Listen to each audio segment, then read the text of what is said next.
Welcome to This Explainer. Today we're unpacking a true zero to hero blueprint to master spoken English, and we're going to completely remove that fear of grammar. If you've been struggling with hesitation or constantly translating in your head before you speak, well, this is absolutely for you. So let's dive right in. Here's our clear, structured roadmap for today. We'll hit the golden rules. Build your foundation, tackle needs, abilities, and desires, do a little time travel by mastering tenses, and finally wrap up with the Easy Tricks playbook. All right, Section 1, the golden rules. Before we even look at a single grammar rule, we need to make a few essential mindset shifts. We need to bust the absolute biggest language learning myth right out of the gate. Stop worrying about grammar. In the beginning, just focus on speaking. Straight from our source material. Consider this your official permission to make mistakes. Seriously, speaking is the priority here, not perfection. To get to fluency fast, you've got to lock in these daily habits. First up, think in English. Stop that mental translation delay. Next, listen daily. Honestly, just 15 minutes of an English video does wonders. Speak aloud. Don't just practice quietly in your head. Record yourself so you get completely comfortable hearing your own voice. And most importantly, consistency. Literally, don't miss a single day. These little psychological wins will lower your hesitation instantly. Moving right along to Section 2, building your foundation. Now that your mindset is right, we're laying the ground floor of our language house using simple, repeatable patterns. Okay, so the incredibly easy trick here is just pattern recognition. The word I always pairs with am. He, she, or it pairs with is. You, we, or they pair with are. It's a formula from our sources that never, ever changes. Right now, wherever you are sitting, say it out loud with me. I am learning English. See? Boom, you've already started. Now, when we describe objects, it's all about distance. For something right near you, just use this for one item or these for a bunch of them, like this is a mobile. For things that are far away, use that or those. That is a car. Look around you right now. Point at something nearby and name it out loud using this is. It really is that simple to connect words to the physical world around you. All right, Section 3, needs, abilities, and desires. The foundation is set, so let's build the walls of our house by expressing what we can do, what we have, and what we want. Let's break down the formula for possession. It's super straightforward. If your subject is I, you, we, or they, just use have. I have a phone. For he, she, or it, use has. He has a car. Once you lock in that tiny little switch, you can confidently express ownership of absolutely anything without overthinking it. Let's level this up and combine these essential patterns.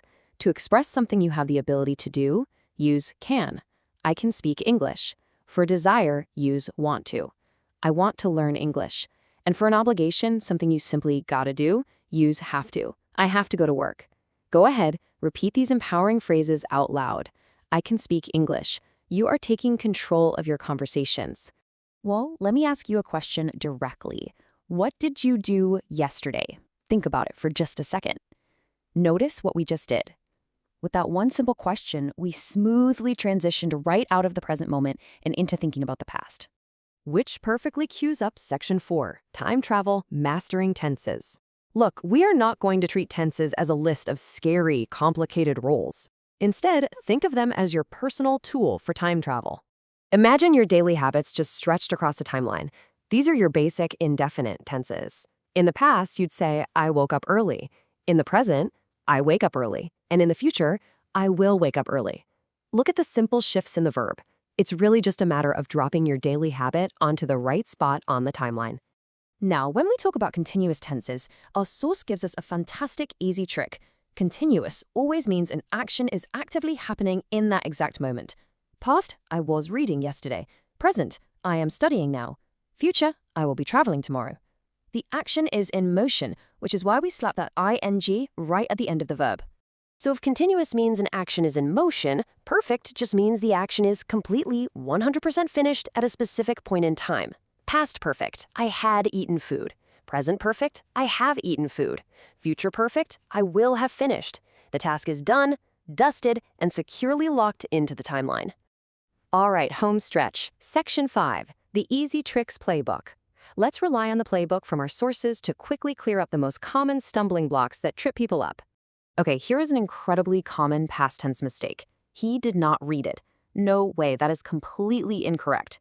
The rule from our source is clear. After the word did, we always use the first form of the verb. So the correct way is he did not read.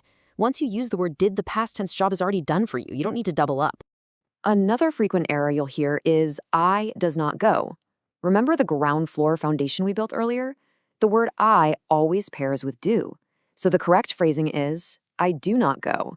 Just stick to those foundational patterns and you won't make this mistake. Let's fix one more continuous tense mistake. He is play is definitely incorrect. As our source reminds us, whenever you use is, am, or are to describe an active, ongoing action, it absolutely must be paired with an ing verb. So, the correct natural-sounding form is he is playing. To summarize everything, here are the ultimate playbook formulas you can rely on whenever you feel stuck. If it's a routine or habit, that's indefinite. Happening right now, that's continuous, so use that ing word. Just finished, that's perfect. Use has or have. And if there's a time duration mentioned, like for 2 hours, well, that's perfect continuous. Keep this in your mind like a little mental cheat sheet. So I leave you with this final, provocative thought. Will you look in the mirror and speak English today, completely without fear? This is your ultimate challenge. You've got the zero to hero blueprint. The foundation is laid, the rules are simplified. The only thing left to do is for you to start speaking immediately. Don't worry about perfection, just focus on communication. Thank you so much for joining me in this explainer. Keep practicing those patterns, and I'll catch you next time.